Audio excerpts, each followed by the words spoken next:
First of all, thank you for this opportunity. I spoke last year about the work that we did with rough sleepers. I'd like you to welcome our newest member of staff too. So Keith has joined my team, and maybe on a different occasion we'll talk about the work he's doing, which is less about direct service delivery and more about how do we get the whole city to respond to the needs in the city. Thank you for your generosity. I can already see amazing gifts there, things that we will use every day over the winter. And I know there's more to come because I was unwelcome and I saw some things coming in the door. So thank you very much. I wanted to ask a question. We've all been into town. We've all seen people begging on the street. What do we think a rough sleeper looks like? Doesn't matter whether you're little or big. I go into schools and talk to people. What do you think somebody who doesn't have a home looks like? Anybody got any ideas? Any ideas? Shout it out, put a hand up. Old. Old? Young. Young? Bit sad? Tired? Drunk? Lonely? Cold? Anything else? Hungry? Unwell? Ill? Now, many people would have said, and you're obviously a very well-educated audience, that they're usually a man. They're usually, see if I can work this, somebody that's sitting there looking a bit like that, a bit dishevelled, not looking great, not dressed well, and a man. Most of the people we see on the streets in Cambridge, and I think last year I talked to you about the fact that through the hot winter we run a hostel for 20 of the most vulnerable people in the city, and a lot of them will be men, some like this, some younger, as you said. Again, yes, lots of them with lots of health issues. And we'll be doing that again this winter from the 4th of November right the way through to March. We'll be running that hostel, and that's where a lot of this food will go. But this year, I know some of you heard me speak last year, I wanted to talk about a new project that we've set up in the city, and that's to do with women's homelessness. And we don't see those people on the streets as much, but they're there. This is actually the week when we do a census in the city physically looking for women rough sleepers, because they're what we call hidden homeless. Why would you hide if you're a woman? Fear, risk of meeting somebody you've had a bad encounter with. You may even, when you've been into services, had a bad time because people are not always very respectful. People don't expect there to be as many rough sleepers. So we've been walking around the town most of this week, climbing every stairwell in the car parks, going down into the basements in the car parks, and we have found over 15 women rough sleeping in the city, who you won't see perhaps as much. And this is the growing problem in Cambridge today. And I want to really think about that today. If you're not visible, people don't see the need, they're not counted, there's no funding, and therefore there are no services for them. And as we became aware of this problem last year in November, the official street count, which is when they go out and really look for people, showed that 40% of the people rough sleeping are women. And it's just shocking. To be a woman, you usually have to be at a much worse point in your life, because most women have more connections, more people that will let you sleep on the sofa, do all sorts of things. And people find lots of hidden places in the city to sleep. Okay, I haven't mastered my clicker. And I just wanted to refer back, if you look at Jesus' ministry, and I'm not going to talk about any of these people in depth, but he mixed with the sort of people that I'm talking about. He spoke with a woman at the well. She was an outcast from society because her lifestyle didn't match what they expected. He spoke with a woman who had a health issue, which would have made her on the outskirts. She would have been kept out of everything. He spoke with Mary Magdalene. She had a really bad reputation. She came and she worshipped him, and people at the table were horrified and shocked. But Jesus encouraged her. He commended her on what she'd done. And finally, not quite in the same category, but women were expected to work and serve, and Jesus invited Martha to come and sit at his feet, a place that would normally in that culture been reserved for men. Jesus showed amazing respect. He invited people in. He gave them respect and dignity and a place. And that's what we as a charity want to do with some of these people that are the outcasts from the society we live in. Many of them would have things in common. They're outcasts, they have poor health, they may have embarrassing health issues from years of neglect.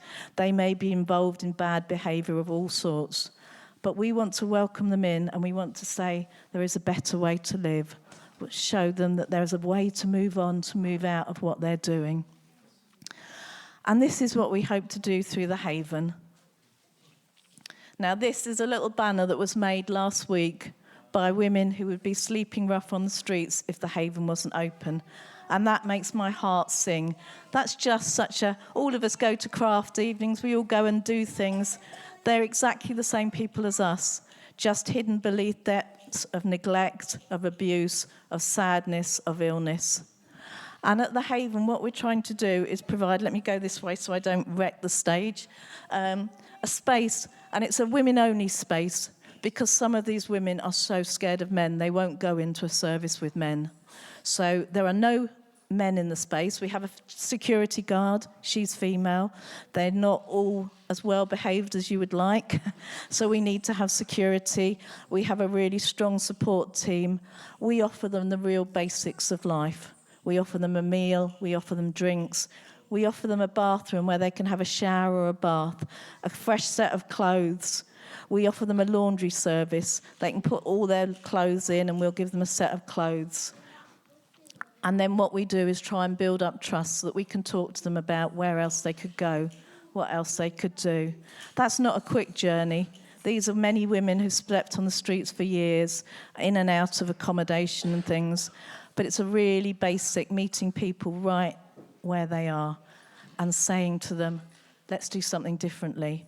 We're not a Christian charity, but a lot of us are Christians, and a lot of us are motivated by our faith, but what we believe God is calling us to do. And there is the Haven. We don't give out the location, but it looks just like someone's flat. When we modelled it, we wanted it to look like you were just walking into someone's home.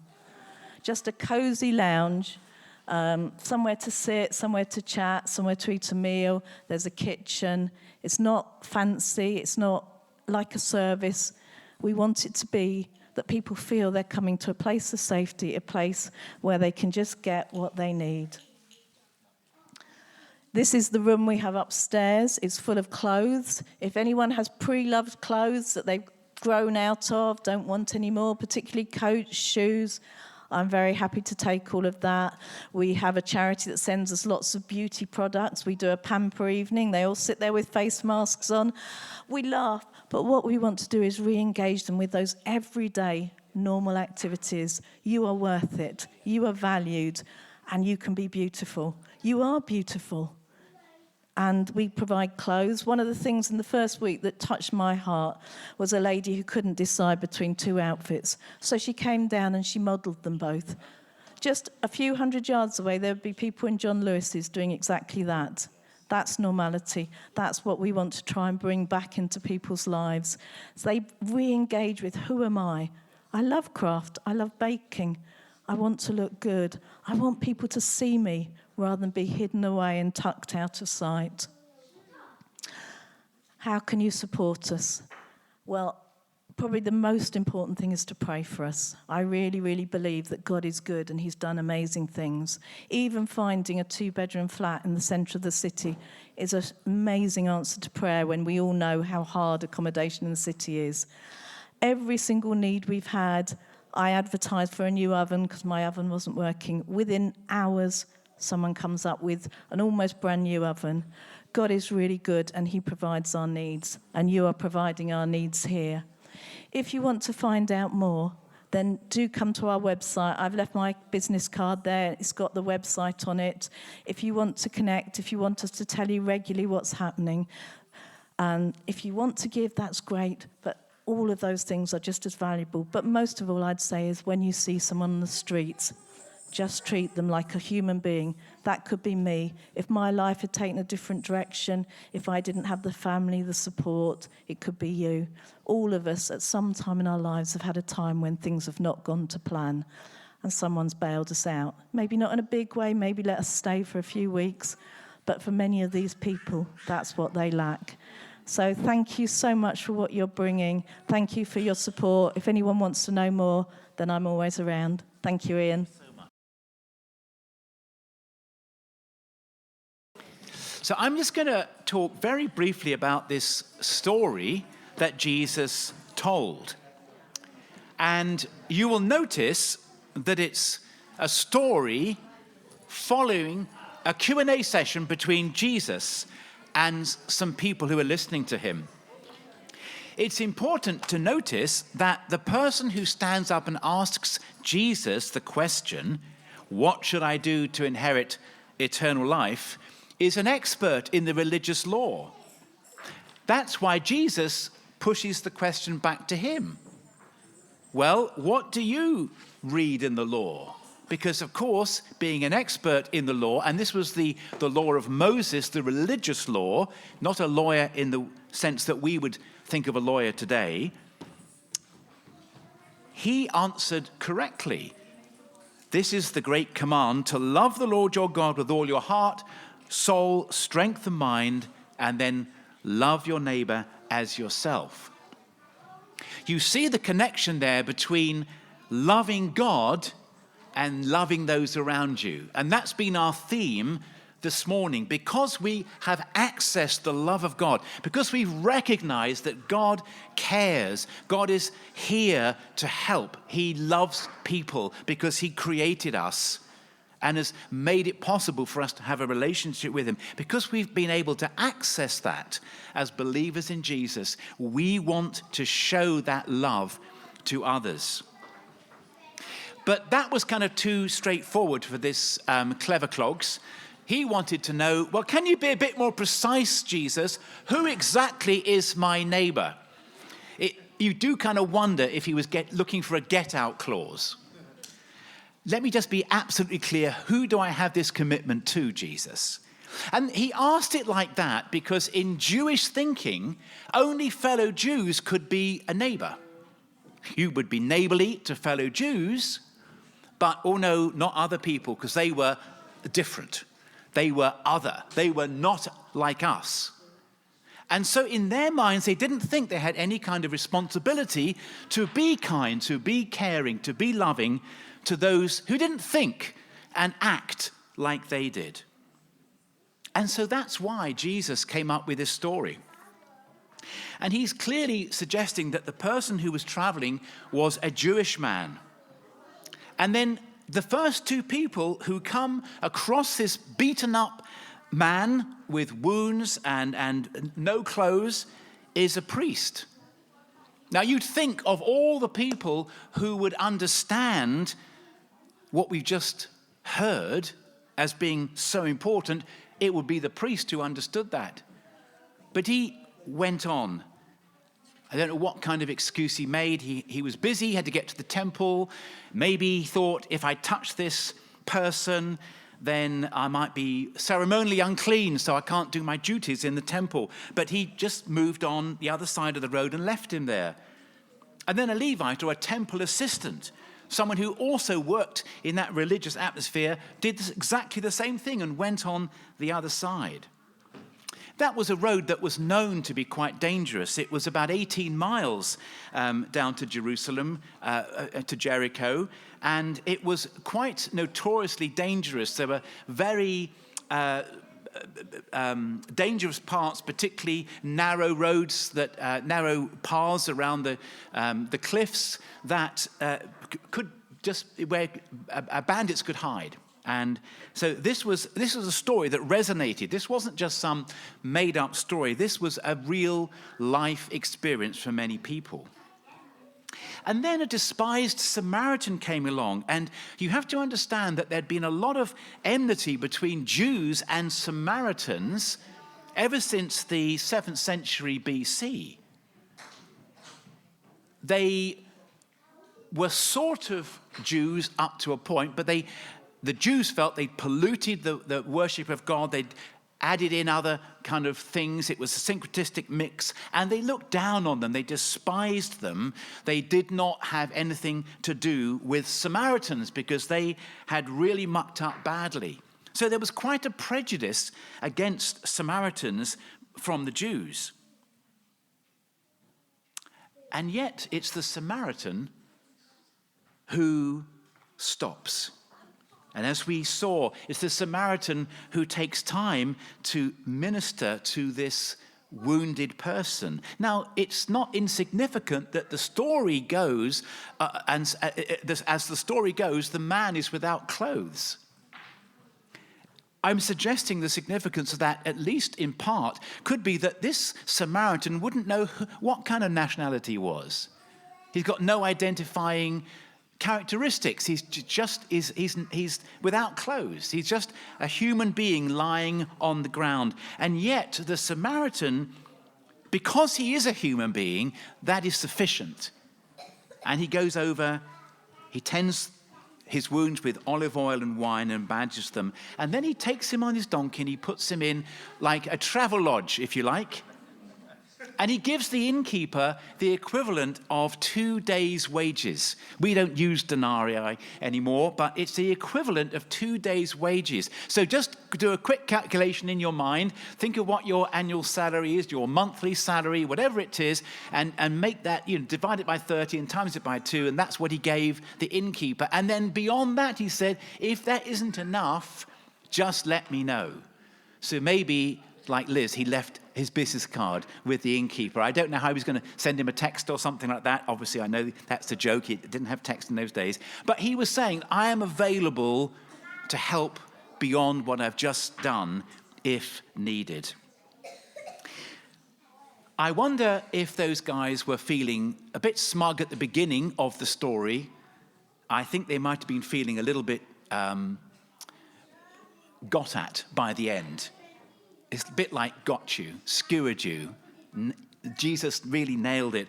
And he says, which of these three would you say had been a neighbor to the man who was attacked by the bandits?